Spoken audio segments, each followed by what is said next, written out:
Make a half ponytail. There's no place I'd rather be than here with you. That's all I need.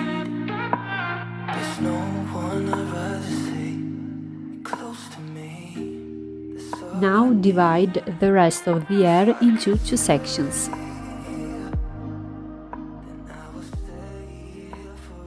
Place the half ponytail in the center and tie the two sections around.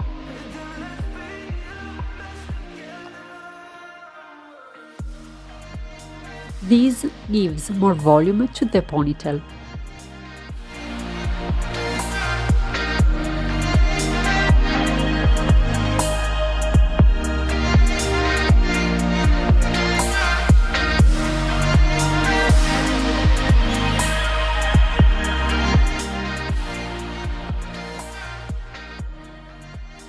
Now the ponytail is completed.